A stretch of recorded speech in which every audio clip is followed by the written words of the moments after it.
계속해서 사람들의 이름이죠. 11장, 12장. 네, 어떻게 보면 우리가 성경을 그냥 대충 읽는 사람은 없겠지만, 그러나 이런 의도, 하나님의 의도를 모르고 성경을 그냥 읽어가면 정말 소중한 것을 놓치는 경우가 많습니다. 그래서 우리가 성경을 몇 장 읽었다, 이게 중요한 게 아니고, 우리가 얼만큼 많이 읽었느냐, 이게 중요한 게 아니고, 하나님의 의도를 얼만큼 파악했느냐, 굉장히 중요한 겁니다. 그렇죠?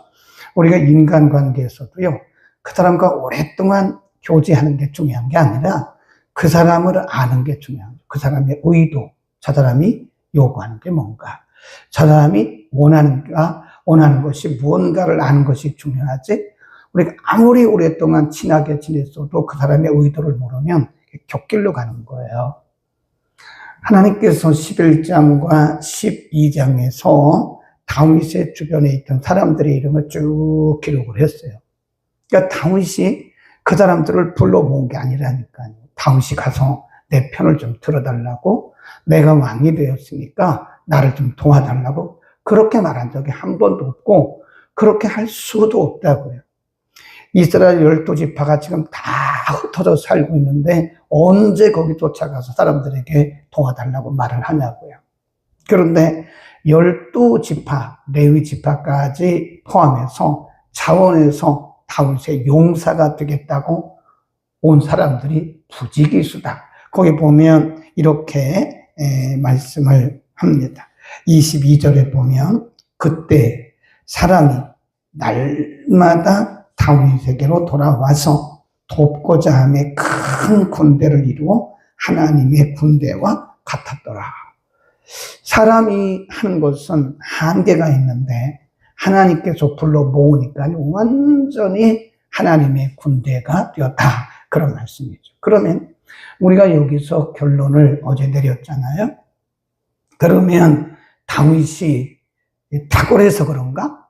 다윗이 믿음이 좋아서 그런가? 물론 그런 것도 있어요. 그런데 아무리 믿음이 좋고 아무리 탁월해도 인간이 하는 것은 한계가 있습니다. 그 이상 못해요.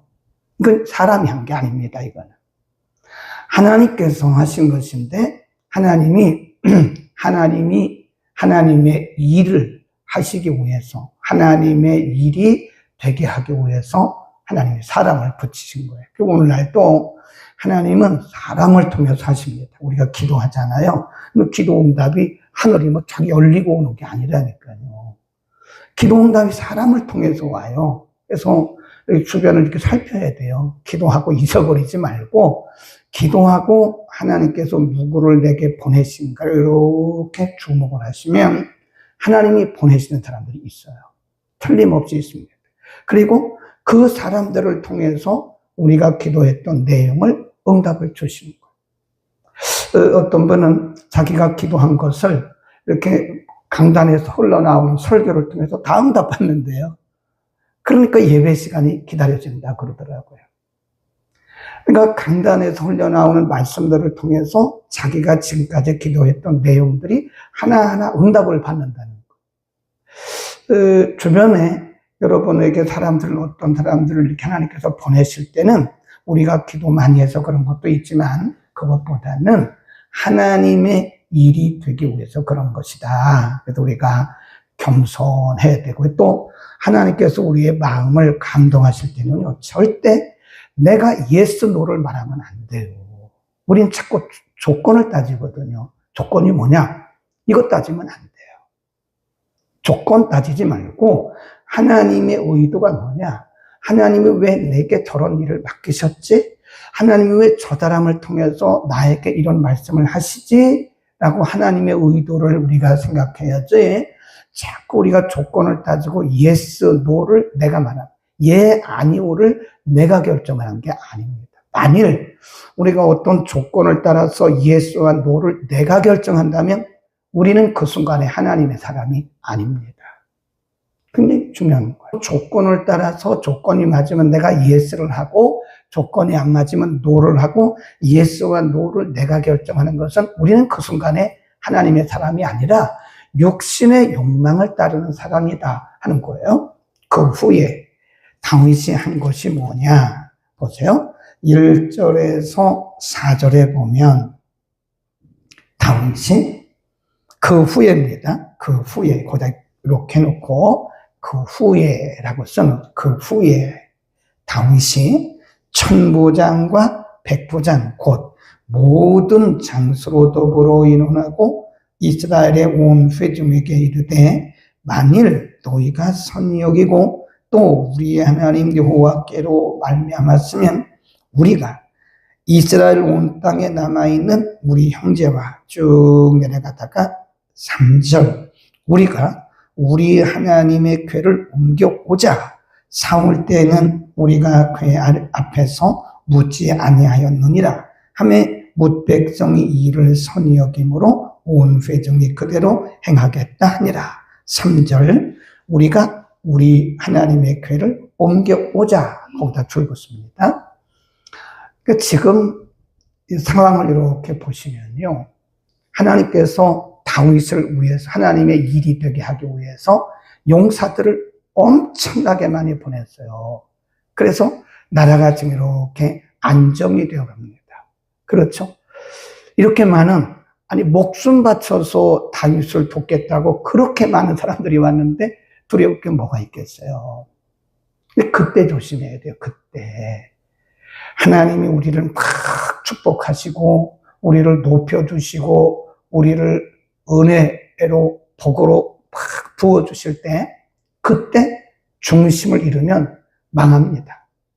그동안에 하나님이 주셨던 거 다 망가져요. 주시는 분도 하나님이시고 가져가신 분도 하나님이십니다. 우리의 중심을 지켜야 돼요. 그때 다윗이 뭘 했어요?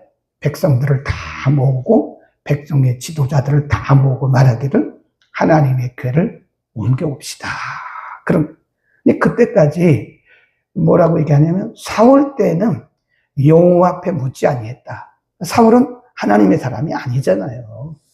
그 완전히 인본주의적인 사람이잖아요. 자기 마음대로 하는 사람은 인본주의라 그래요.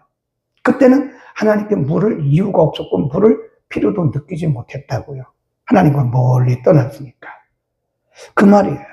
그러나 우리는 그렇게 하지 않겠다. 우리는 하나님 앞에 물어야 되겠다. 그러니까 하나님의 언약궤를 모셔온다는 것은 하나님의 뜻을 알기 위한 다윗의 신앙입니다.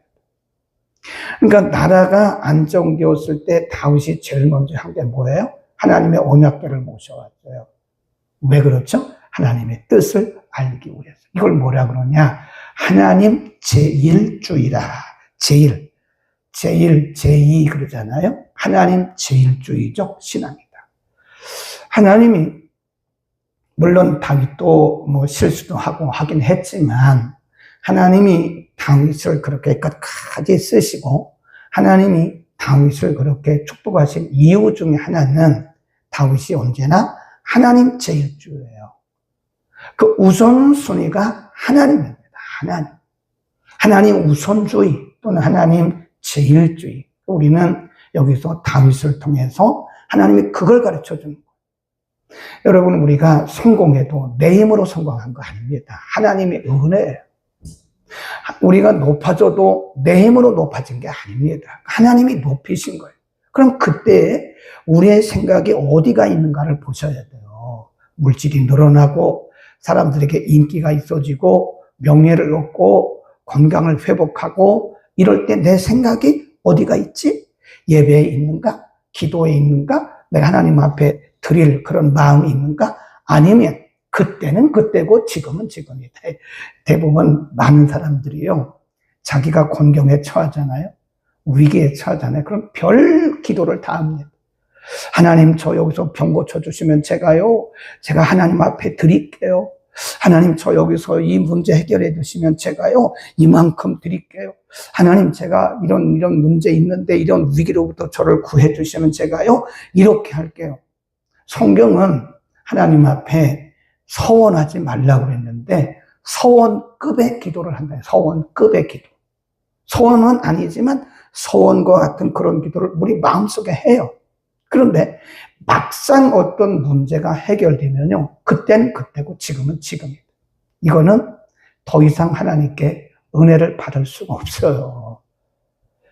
하나님이 기뻐하시는 것은 우리의 믿음이, 우리의 중심이 언제나 100% 똑같을 수는 없어요.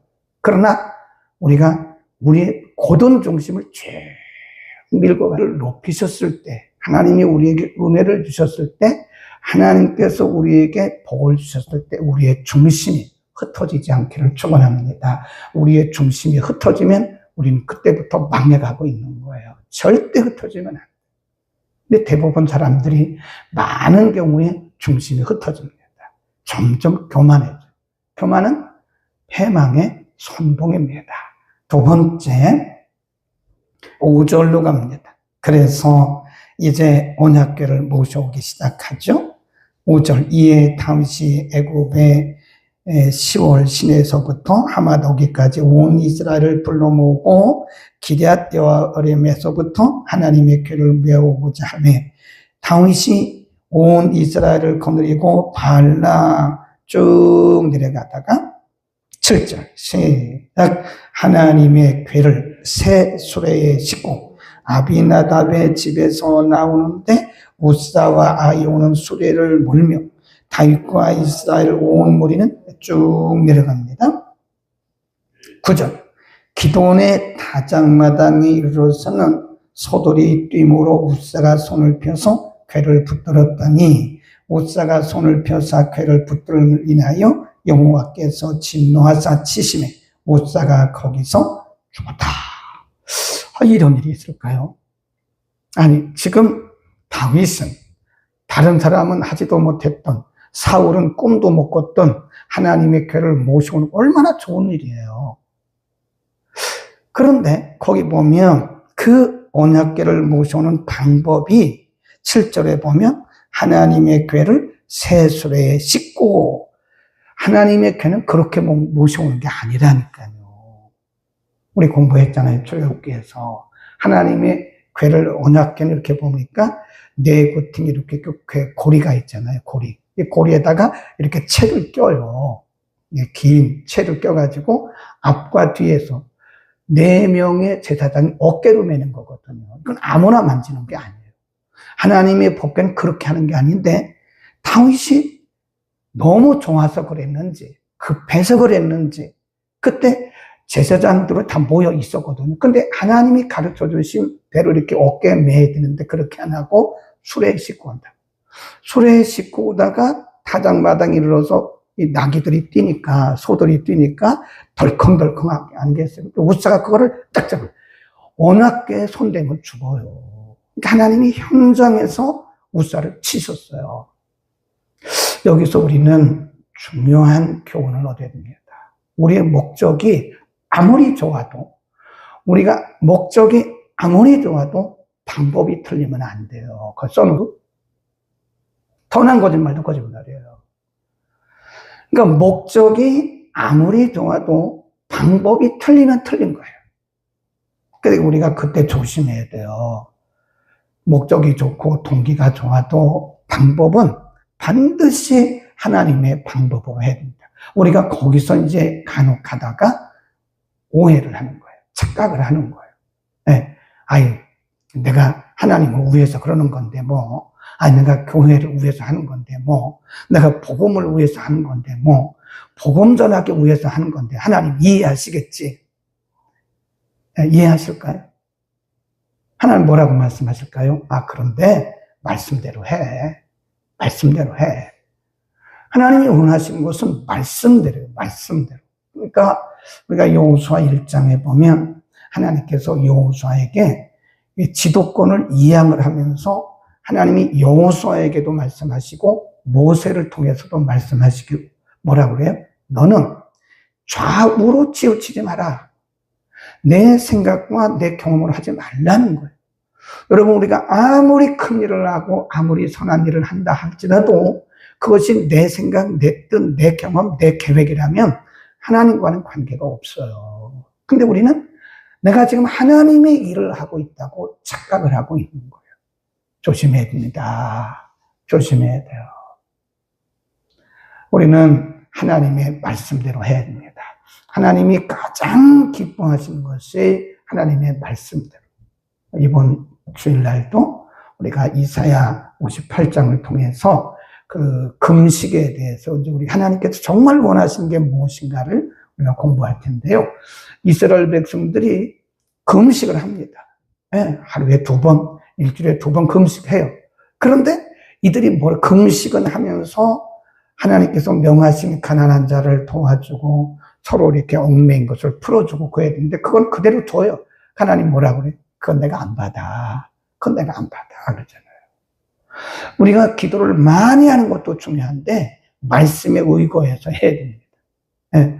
우리가 주의 일을 많이 하는 것도 중요한데 많이 하는 게 중요한 게 아니에요. 단 한 가지를 해도 말씀대로 해야 된다. 써놓으셨죠? 네. 목적이 좋아도 방법이 다르면 안 된다. 그 다음에 그래서 이제 우사가 죽임을 당했어요. 그래서 다윗이 무서워요. 12절 그날에 다윗이 하나님을 두려워하여 가로되 내가 어찌 하나님의 궤를 내 곳으로 오게 하리오 하고 궤를 옮겨 다윗성 자기에게 메어드리지 못하고 치우쳐 가드 사람 오베데돔의 집으로 메어가니라. 이 가드는요 블레셋 땅입니다. 블레셋 땅이라고. 그러니까 우사가 현장에서 죽임을 당하는 것을 보고는 지금 다윗이 두려운 거예요. 그러니까 자기가 있는 그 궁궐, 그 다윗성으로 하나님의 궤를 모셔와야 되는데 못 모셔요. 두렵지 않겠습니까? 혹시라도 그거 됐다가 또 죽으면 어떻게 하나요? 그러니까 그거를 오베데돔의 집 가드에 있는 곳으로 메워요. 14절입니다. 시작. 하나님의 궤가 오베데돔의 집에서 그 군속과 함께 섰다를 있습니다. 여호와께서 오베데돔의 집과 그 모든 소유에 뭘 주셨대? 복을. 야, 이걸 우리가 뭐라 그러냐면요. 사자성어로 어부지리라고 그래요. 어부지리. 다른 사람이 받아야 할 복을 얼떨결에 내가 받는 것을 어부지리라고 합니다. 여러분 가끔 보면요. 그런 게 있어요. 어느 날 갑자기 임한 복이에요. 이게. 오베데돔은 자기 집에 하나님의 궤가 오리라고 하는 꿈도 가던데 블레셋 땅인데요. 블레셋 땅에 그 하나님의 궤가 오리라고 하는 것은 생각도 못했어요. 꿈도 못 꿨다. 어느 날 갑자기 그 일이 온 거예요. 그런데 오베데돔은 알면서도 하나님의 궤를 잘못 모시면 죽는다는 것을 알면서도 감수하고 모셨어요. 3달 동안. 그랬더니 하나님이 그의 집과 그의 가족들에게 자녀들까지 큰 복을 주신 거예요. 저는 이걸 뭐라고 말하냐면 어느 날 갑자기 임한 축복이라고 합니다. 여러분에게도 저에게도 어느 날 갑자기 하나님의 축복이 임합니다. 아멘. 은혜도요. 은혜도 어느 날 갑자기 임해요. 사도행전 2장에 보면 오순절날 호련히 서든리 그 말이 갑자기 그 말이에요. 오순절날 호련히 갑자기 하늘로부터 급하고 강한 바람이 불어온 거예요. 이 교회 부흥도요. 이게 쭉 가다가 어느 날 갑자기 부흥이 되더라고요. 개인의 은혜도 어떤 개인이 은혜를 받는 것도 물론 우리 편에서 볼 때는 갑자기겠지만 하나님 편에서는 준비된 거겠죠. 근데 하나님이 어느 날 갑자기 우리 눈에 보기 어느 날 갑자기 여러분의 가정에 전혀 예상하지 못했던 그런 축복이 임해요. 그런데 중요한 것은 그때 우리가 위험을 감수해야 됩니다. 거저 주어지는 것은 없어요. 네. 내가 맨날 그냥 놀러 다니고 뭐 내 마음대로 하고 내 뜻대로 하고 내 생각대로 하고 기도도 안 하고 그랬는데 어느 날 갑자기 내게 은혜가 임합니까? 그럴 수도 있죠. 하나님께서 우리를 쓰시려면.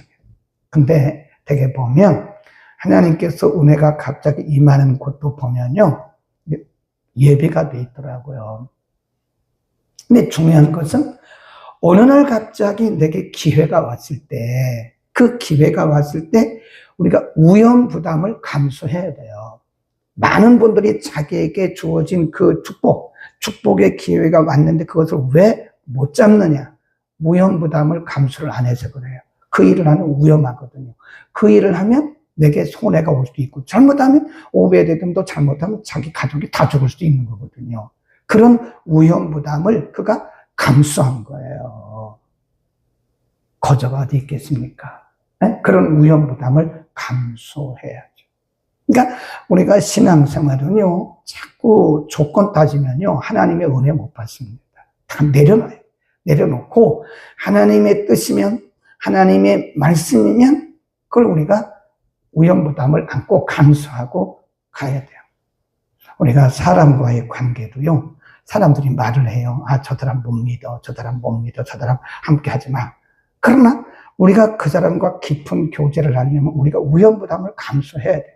남들이 그렇게 말하지만 나는 그 사람을 인정하고 그 사람을 가까이 하게 되면 그 사람과 사람은 서로에게 마음이 통하게 돼 있어요. 내가 그 사람을 인정해줘봐요. 그 사람 나를 인정한다니까. 근데 사람들의 시선이 두려운 거라. 사람들이 이런 말하고 저런 말하고 저런 말하고, 저 사람 나쁜 사람, 뭐 저 사람 이기적인 사람, 그렇게 말할 때 우리도 같은 눈을 가지고 보면 거기에 숨겨진 은혜를 못 받습니다. 하나님이 보신 것과 사람이 본 것은 하시고, 하나님이 원하시고 복음의 진보를 이루고 하나님 나라가 확장되는 일이라면 드리세요. 여러분, 물질도 드리고 시간도 드리고 몸도 드리고 우리 인생도 드리고, 그게 기회입니다. 기회. 그러니까 오베데돔의 집에 뭐가 왔어요? 복. 뭐 우리가 사실 뭐 복 받으려고 그렇게 하는 건 아니에요. 이미 우리는 복을 받았어요. 네? 지옥 갈 사람들 다 천국 가도록 하나님 우리 구원해 주. 이거보다 큰 복이 어디 있나요? 우리는 복 받은 사람들인데 우리가 그렇게 살아가면 하나님이 플러스 알파의 복을 틀림없이 주십니다. 오베데돔의 집에 주셨던 그런 복이 저는 저와 여러분의 가정과 자손들에게 임하기를 바랍니다. 하나님이 복 주시면요, 감당이 안 됩니다. 기도하겠습니다. 걸어가신 우리 아버지, 참 감사합니다. 정말 아무것도 아니고 말은 막대기만도 못한 우리들을 하나님의 나라와 하나님의 영광을 위해서 써주시고, 하나님의 일이 되기 위해서 우리에게 사람도 붙여주시고, 이런저런 환경들을 조성해 가시니 감사합니다. 오늘 다윗이 하나님께서 보내주신 사람들로 인해서 나라가 안정되어 갈 때에 제일 먼저 하나님의 언약궤를 모셔올 생각을 하게 한 것은 바로 하나님의 은혜입니다.